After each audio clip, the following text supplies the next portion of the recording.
I graduated the year that the men's basketball team won the national championship. And going to those basketball games while I was writing my dissertation, that's all I remember from that last year.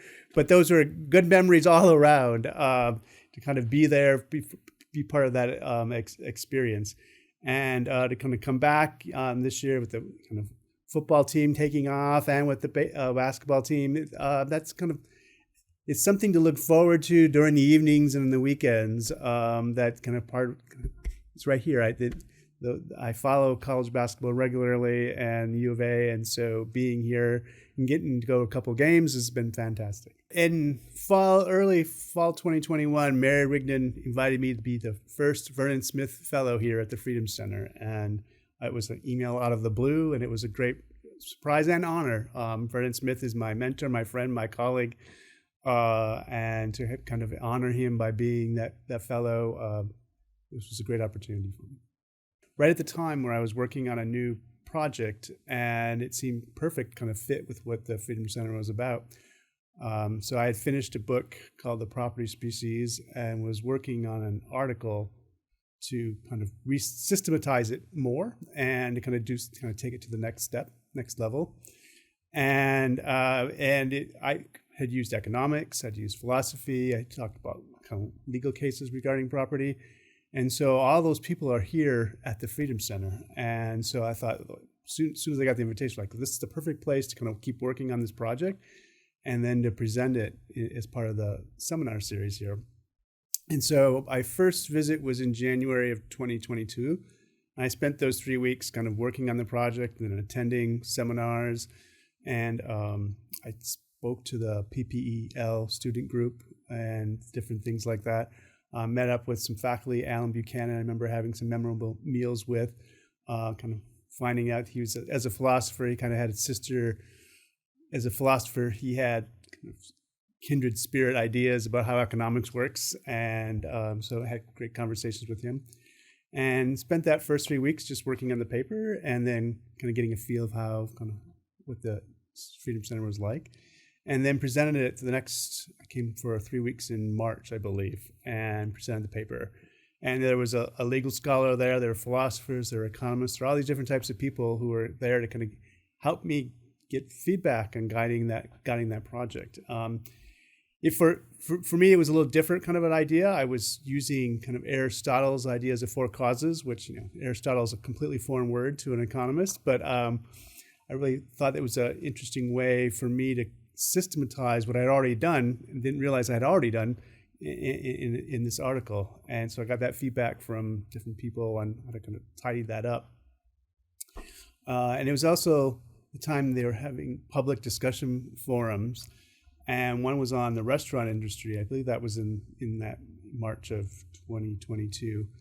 And so I was invited to kind of go to dinner with these different restaurateurs and hear them kind of talk about their business. As economists, we tend to be a little bit kind of sitting in the ivory tower in our office looking out at the world. And this was an opportunity to really listen and talk to people who were doing economics on the ground and how they dealt with the pandemic and different things. But it was also, for me, I was, being at the Freedom Center was an opportunity to get away and kind of detach myself from the really familiar confines of my regular office and commuting from my office and my home and things like that. Just be out and about and kind of free your mind to kind of take things in. And so it was a way for my mind to be prepared to hear things that maybe I could have just taken for granted kind of at home. And so, and I really do still remember that dinner we had with Amanda Cohen, the chef of Dirt Candy, I believe is the name of the restaurant. And going to listen to her because she had implemented a fixed service fee and gotten rid of tipping, and was listening to about why she was doing that. And it was very clear. It was like moral sentiments were kind of prompting her to take this kind of position and to implement her business in this particular way.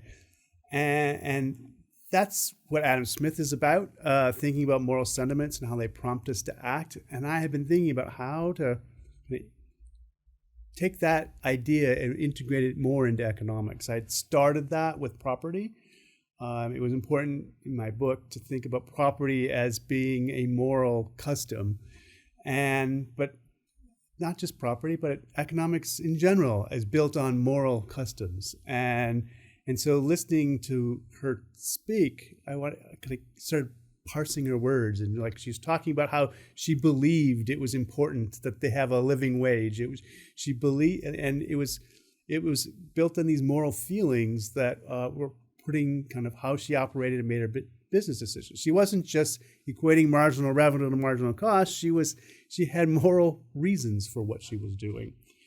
And so I'm finishing up that article in that spring semester, and been thinking about how am I going to, what's my next project? What's going to be? And so I don't know, between kind of going back home, getting back into the regular groove of being at Chapman, thinking, well, what's my next project going to be? And in that fall, that's when I started thinking, well, I want to create this project called Meaningful Economics.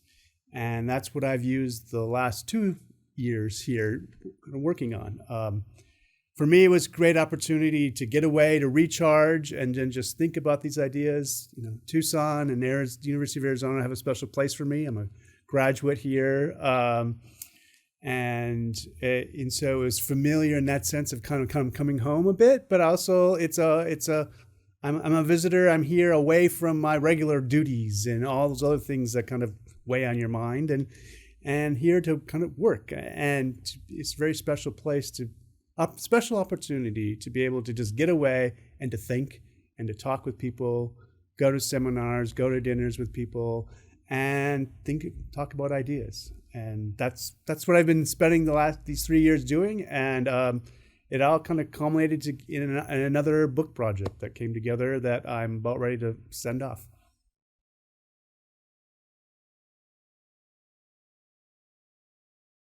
Well, don't think twice. I've done like a 1 week, 2 week, and 3 week stints. Definitely 2 weeks is better than 1 week. Like the first week, you're kind of getting into the groove, and all of a sudden Friday's here and Saturday, and you're on your way home. But to have that second week really gets you prepared, and most of that I became most productive right there in the second weeks. And 3 weeks is a little bit harder to coordinate, but if you can do that, make that work, even better than by the third week, really, because had full head of steam going in there in terms of producing and putting the ideas and getting the ideas out of my head and into the word processing.